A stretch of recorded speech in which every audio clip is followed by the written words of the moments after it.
Good evening, fifth graders. Tonight we're going to be working with finding equivalent fractions. Let's take a look here now. I have a bunch of numbers on the board here. Let's kind of see what would be an equivalent fraction. So if 3, 4, and 6 were my denominators, what would be a great common denominator? 12 would be a great common denominator that they all can go into. 4, 5, and 20. 20 would be an excellent denominator. 3, 9, and 36. 36 would be an excellent common denominator. 5, 10, and 15. 15 cannot be my common denominator because 10 can't go into 15. But I know 10 and 5 could go into 30. So look at 6 and 7, that would be 42. 8, 2, and 4 would be 8. 7 and 8 would be 56. 11 and 8 would be 88. And 5 and 15 would be 15 for common denominators. Let's take a look here. We have 3/4 plus 1/3. Before I can even add fractions, I have to find a common denominator.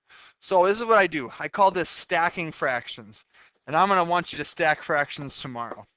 I have to find a common denominator that 4 and 3 can both go into. That is 12. I'm going to be changing markers quite a bit today to help you out. 4 goes into 12. 4 times 3, 3 times 3. 3 times 4 times 4. So this would be 9. This would be 4. So when I'm adding these up, 12 would be my denominator. Then I'd go 9 plus 4. I would get 13 over 12. Now you're not going to leave it as an improper fraction. I want these all as mixed numbers. How many 12s go into 13? 1 12 goes into 13. What's left over? 1 is left over. I'm going to do quite a few problems tonight here. 1/5 plus 2/5 equals 3/5. It's easy work because they have the same denominator. 3/6 plus 2/6 equals 5/6. I love it when they have the same denominator. This one does not have the same denominator, so I have to change to stack my fractions up. 1/3, 1/2. What number does 3 and 2 both go into? They each go into 6. Times 2, times 2, times 3, times 3. I get a 2, I get a 3. I'm going to add these up. 2 plus 3 is 5. My denominator is 6.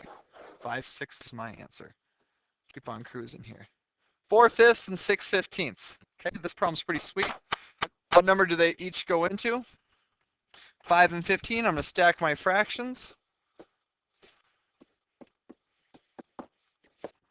Of course, I want you pausing and trying to figure these out yourself and then checking your work with mine because tomorrow you're going to see problems just like these. You'll be able to just crank them out. 5 and 15, they both go into 15. That means this one stays identically the same. This would be times 3, which would give me 12. 12 plus 6 gives me 18 over 15. Improper fraction because my numerator is larger than my denominator. 15 goes in 18 one time. What's left over? 3/15. 1 and 2 ninths plus 2 and 3 ninths. Let's take a look at this problem. Common denominators. I'm going to add my whole numbers up first. So I have a big 3. These are done. 2 and 3 gives me 5/9. 3 and 5/9 is my answer. This is 1/9 plus 2/7. Find a common denominator. I'm going to stack up my fractions. You see how convenient stacking fractions are, kids? 9 times 7 equals 63. 63. 9 times 7, 63. 1 times 7 is 7. 7 times 9 is 63. 2 times 9 is 18. 18. So this is out of 63. 18 plus 7. Gives me 25. My answer is 25 over 63. This says 4/5 plus 2/7. My common denominator is 35. See why you need to know your facts, kids. I'm going to keep on telling you that every single time. Times 7, times 7, times 5, times 5.